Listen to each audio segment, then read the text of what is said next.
Assalamualaikum. Pada kali ini saya akan tunjukkan cara untuk macam mana kita nak buat sijil menggunakan satu page sahaja. Kalau sijil dia banyak, contoh kita nak buat sijil 100 keping. Adakah kita nak buat dekat dalam Word ni berkeping-keping sijil? Jadi hari ni saya akan ajar cara kita nak print sijil banyak nama tapi menggunakan satu page Word sahaja. Mula-mula kita buat tapak sini menggunakan Word. Contoh ini sijil saya tulis kat sini, sijil penghargaan. Dekat sini ada nama lah dengan nombor IC ke apa kan. Di bawah ni terlentik menjadi sini ada satu lagi apa dia ni. Jadi kita letak nama dekat sini, nombor IC dia dan juga jawatan yang dia telah dilantik tu. So macam mana? Ini Word. Jadi Word ni yang saya telah buat ni kita cuba save dulu, save dalam satu folder. Okey, folder Word ni. Okey, kita simpan dalam ni sijil penghargaan. Okey, dan dia dah ada dekat dalam ni dah. Ni sijil ni, sijil penghargaan ni. So macam mana kita nak buat lah? Okey, jadi kita buka lagi satu file, tapi file ni Excel lah, guna Excel pula. Okey, kita buka Excel.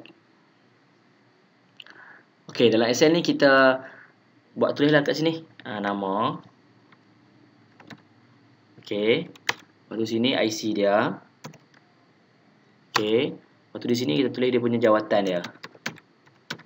Macam tu. Okey lah. Nama, IC dan juga jawatan. Okey, contoh dekat sini kita tulis nama dia sana. Ahmad bin Muhammad. Zainab binti Hasan. Yahya bin Harun. Okey, sini IC dia pula. IC dia tulislah 1 2 3 4 5 6 7 8 9 9 8 6 7 5 4 3 2 1 2 4 3 5 7 8 1. Sini persatuan lah dia tulis situ.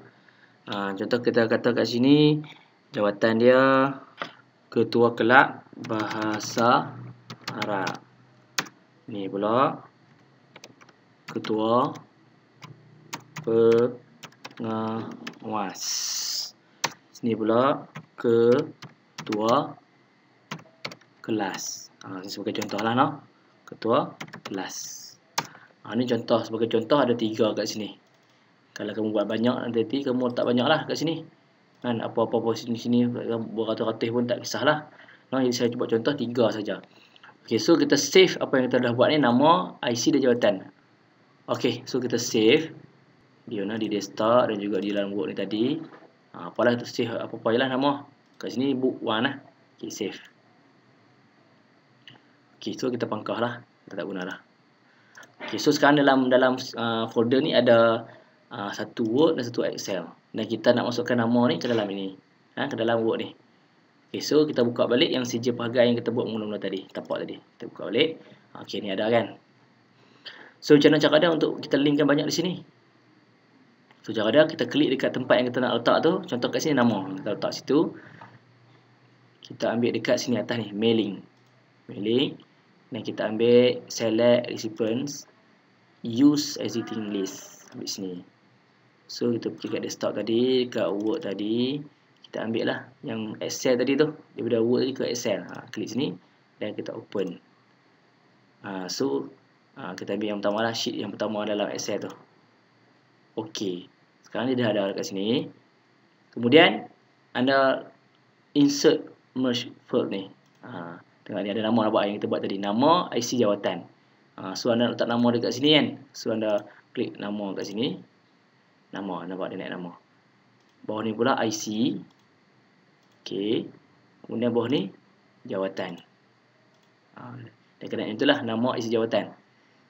Tu sekarang ni tak naik lagi kan nama tu. Jadi kita klik dekat preview result kat sini. Tu nampak. Dah naik dah. Untuk tu.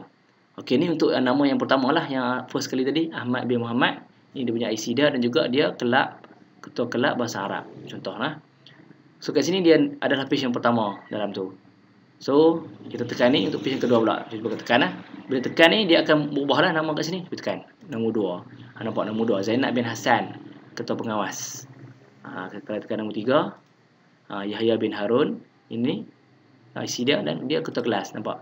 Kita ubah kat sini saja. Jadi kalau kat sini anda buat banyak nama, jadi kat sini ada beratus-ratus lah nama.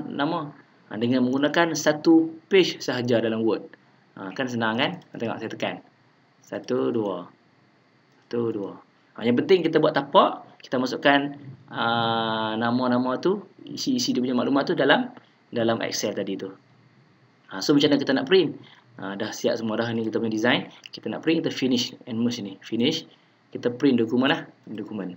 Kita letaklah page yang apa yang kita nak print tu. Contoh page yang pertama hingga page yang ke-3 tadi tu. So kita tekan lah. So bila tekan, dia terus print sijil kita itu dengan mudah sekali dengan menggunakan Excel. Percayalah, memang mudah. Kalau anda guna cara ni, memang mudah untuk anda print sijil. Apa-apalah, no? Tak kira banyak mana pun sijil anda buat saja cara ataupun tutorial yang saya tunjukkan tadi. Okey, no? Sekali itu saja dari saya. Selamat beramal. Okey, kita jumpa lagi. Bye-bye.